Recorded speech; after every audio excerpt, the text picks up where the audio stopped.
Hello guys, आज मैं explain करूंगी न्यू सीरीज जिसका नाम है नाइट हैज़ कम। तो चलिए शुरू करते हैं। एपिसोड की शुरुआत में हम योनसियो नाम की एक लड़की को देखते हैं। अचानक से उसकी आंखें खुलती है, तभी उसे फ़ोन बजने की आवाज़ आती है। वो जैसे उस फ़ोन में देखती है तो उसमें लिखा हुआ था नाइट हैज़ कम। तभी हम देखते हैं कि उस फ़ोन पर खून की बूंदें टपक रही थी। योनसियो जब ऊपर वाले बेड की ओर देखती है तो वहां पर एक लाश पड़ी थी। योनसियो की हालत बहुत खराब हो जाती है और वो वहां से भागने लगती है। तभी हम देखते हैं कि दरवाजे के पीछे एक और लड़की खड़ी थी।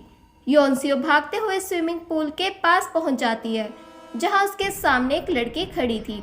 देखते ही देखते वो लड़की स्विमिंग पूल में जंप कर देती है और योनसियो की ओर बढ़ने लगती है। अपनी जान बचाने के लिए योनसियो वहां से भागती है। तभी वो अपने सामने बहुत से बच्चों को देखती है जो कि बहुत ही अजीब बिहेव कर रहे थे। जैसे योनसियो पीछे देखती है तो कोई उसे पीछे से एकदम मारता है। फिर हम देखते हैं कि योनसियो की नींद खुल जाती है और हमें पता चलता है कि ये तो एक सपना था। यहाँ बस में हम और भी बच्चों को देखते हैं जो कि ट्रिप पर जा रहे थे। वहीं पर हम जुनहुई नाम के एक लड़के को देखते हैं जो कि क्लास का प्रेसिडेंट था और वो बहुत शांति से सो रहा था। तभी सोमी नाम की एक लड़की जुनहुई की फोटो क्लिक कर लेती है।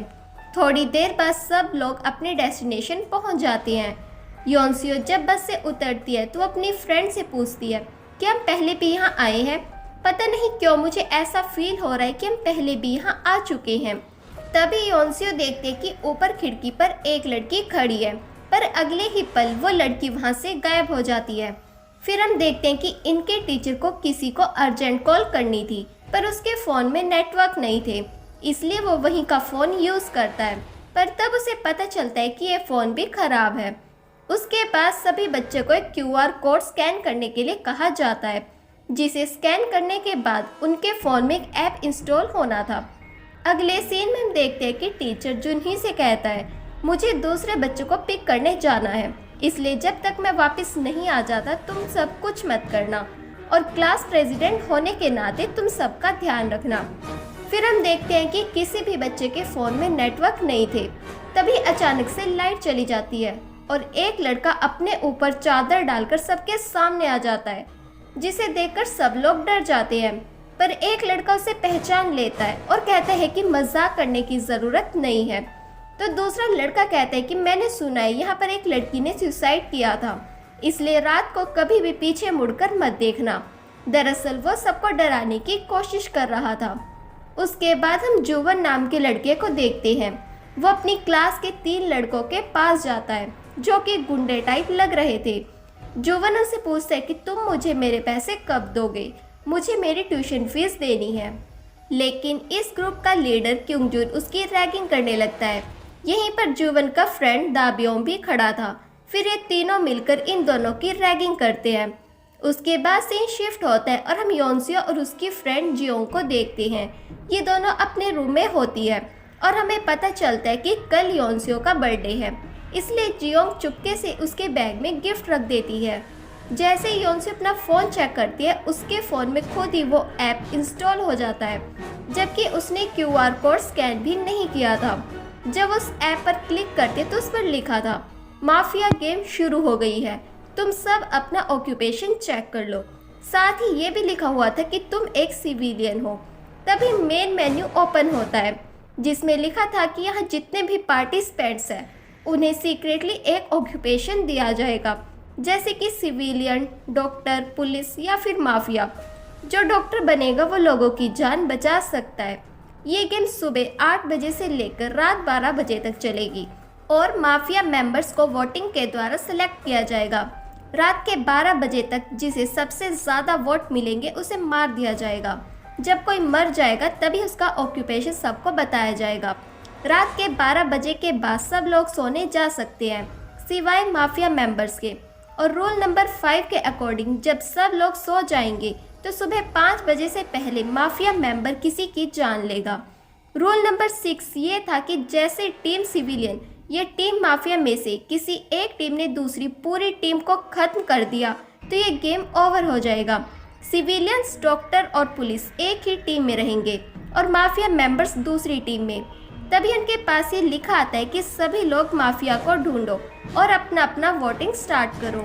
सबको यही लग रहा था कि ये सब कुछ मजाक चल रहा है और मजाक मजाक में सारे ही बच्चे योल नाम के लड़के को वोट कर देते हैं। दूसरी तरफ हम योनसियो को देखते हैं। वो सोच रही थी कि मैंने तो वो कोड स्कैन भी नहीं किया, फिर उन्हें मेरे बारे में कैसे पता चला। यहाँ का इंटरनेट भी नहीं चल रहा था, तो ये सब गेम खेलते तो खेलते कैसे।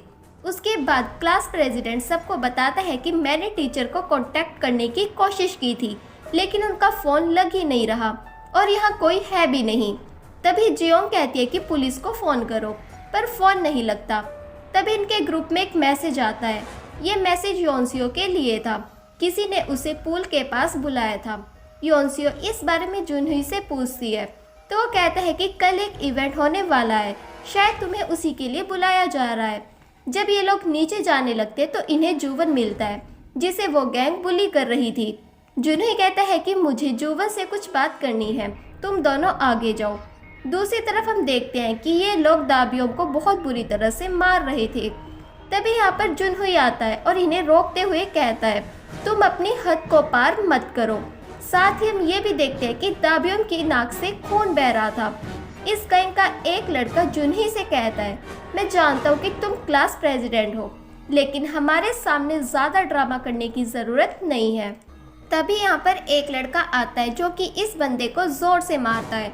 इस लड़के का नाम जैंग था। ग्युंगचुन पूछता है कि तुम लोग यहाँ क्या कर रहे हो। जैंग कहते हैं कि हम यहाँ एक्सरसाइज करने आए हैं। दूसरी तरफ जैसे ही योनसियो पूल के पास पहुँचती है तो वहाँ सब लोग उसका बर्थडे मनाने के लिए खड़े थे। जियोंग कहते हैं कि तुम तो योनसियो से बात भी नहीं करते, तो तुम ये सब क्यों कर रहे हो। इस पर सोमी कहती है कि योनसियो हमारी फ्रेंड है और इसलिए हम उसे बर्थडे गिफ्ट भी देंगे। फिर दो लड़के योनसियो को उठा लेते हैं। योनसियो रोने लगती है तो सोमी कहती है कि चलो अब इसे छोड़ दो। फिर वो योनसियो को नीचे उतार देते हैं, पर तभी सोमी योनसियो को पानी में धक्का दे देती है। योनसियो ऊपर आने की कोशिश करती है, पर वो पानी में और भी अंदर जा रही थी। जब योनसियो पीछे देखती है तो एक लड़की उसके पैर को पानी के और भी अंदर खींच रही थी। ये देखकर योनसियो बेहोश हो जाती है। तभी यहाँ पर जुनहुई आता है और वो पूल में कूदकर योनसियो को बचा लेता है। जब योनसियो को होश आता है तो वह जुनहुई से पूछे कि तुम्हें तो पानी से डर लगता है, तो तुम पानी में क्यों कूदे। यहाँ हमें पता चलता है कि पास्ट में जुनहुई के साथ कोई इंसिडेंट हुआ था, इसलिए उसे पानी में जाने से डर लगता है। तभी यहाँ पर सोमी आती है और वो योनसियो से माफ़ी मांगती है। साथ ही वो 2 आंसू बहाती है और ये देखकर योनसियो से माफ़ कर देती है। जियोंग कहती है कि तुम्हें सोमी को माफ़ नहीं करना चाहिए था, वो तो बस रोने की एक्टिंग कर रही थी। फिर ये सब लोग अपने अपने रूम में जाने लगते हैं। तभी यहाँ पर एक अनाउंसमेंट होती है कि वोटिंग 1 मिनट में ख़त्म होगी। मैक्सिमम सभी लोगों ने योल को ही वोट किया था, जो कि बहुत मजाक करता है। सब लोगों ने मजाक मजाक में उसे ही वोट दे दिया था। तब सब लोगों के फ़ोन में मैसेज आता है कि सब लोगों ने मैक्सिमम योल को ही वोट दिया है, इसलिए आज रात उसे ही एग्जीक्यूट किया जाएगा। तभी अचानक से योल को बहुत तेज़ दर्द होने लगता है, इतना दर्द कि उससे बर्दाश्त ही नहीं होता। सब लोगों को लगता है कि योल मजाक कर रहा है, पर जैसे योल ऊपर देखते तो उसकी आंखें पूरी वाइट हो गई थी। फिर वो नीचे ज़मीन पर अपना सर जोर जोर से पटकने लगता है। सब लोग ये देखकर बहुत ज़्यादा डर जाते हैं।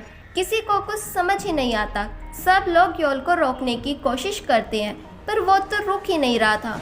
फिर वो अपना सर खिड़की में मारने के लिए भागता है।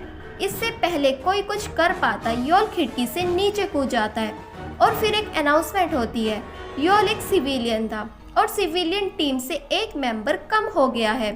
फिर अचानक से बेल बजते और सब बच्चे बेहोश हो जाते हैं। और इसी के साथ फर्स्ट एपिसोड यहीं पर खत्म हुआ। एपिसोड 2 की शुरुआत में हम सारे बच्चों को ज़मीन पर लेटा हुआ देखते हैं।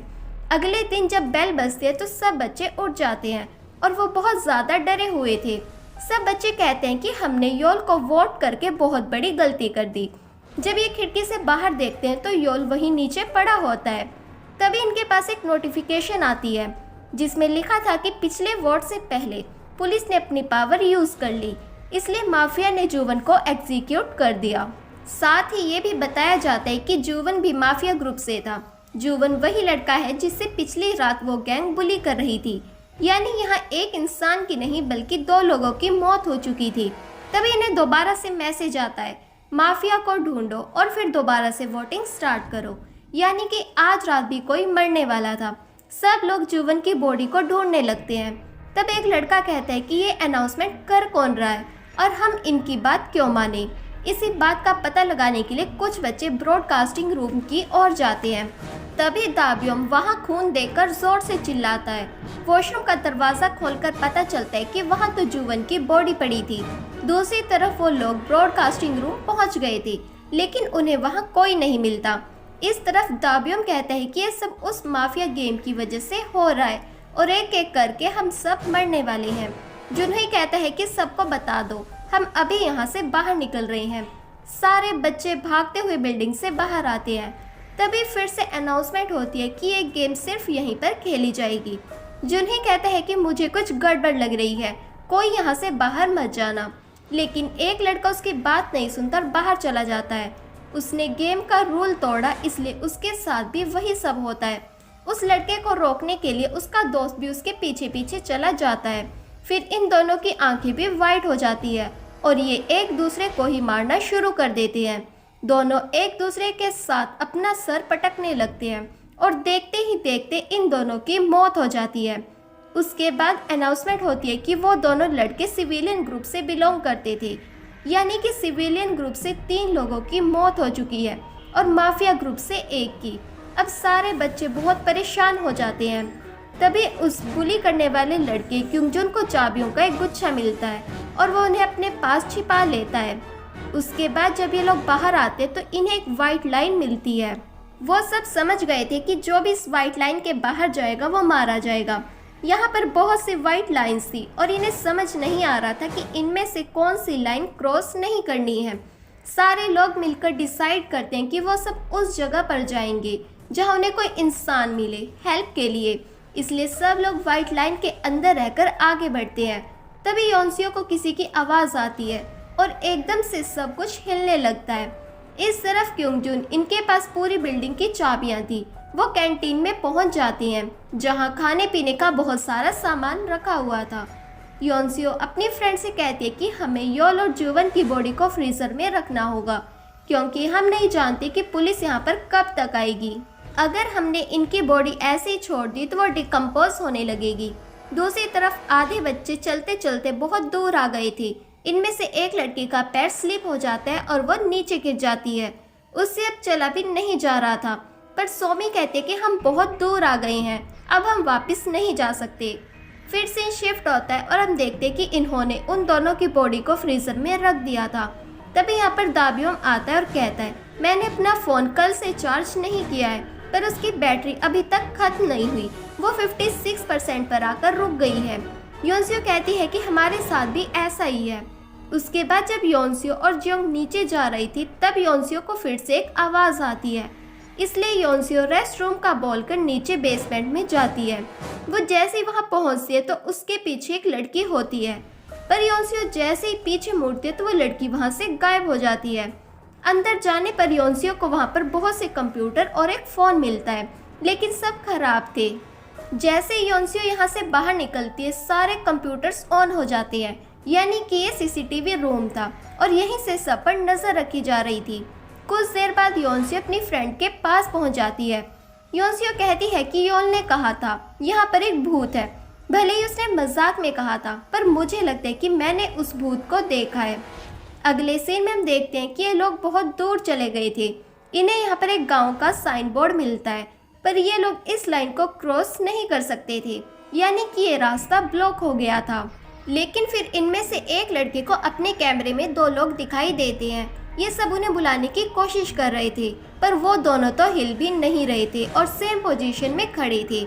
इनके साथ के 2 बच्चे, एक लड़का और सोमी, दूसरी तरफ जाकर देखने लगते हैं, पर एक लड़के का पैर स्लिप हो जाता है और वो वाइट लाइन के बाहर चला जाता है, जिस वजह से वो भी मारा जाता है।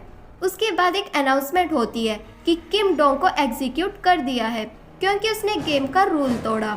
सब बच्चे बहुत ज़्यादा डर जाते हैं और इसी के साथ ही एपिसोड यहीं पर ख़त्म हुआ। आपको ये वीडियो कैसी लगी कमेंट सेक्शन में ज़रूर बताएं।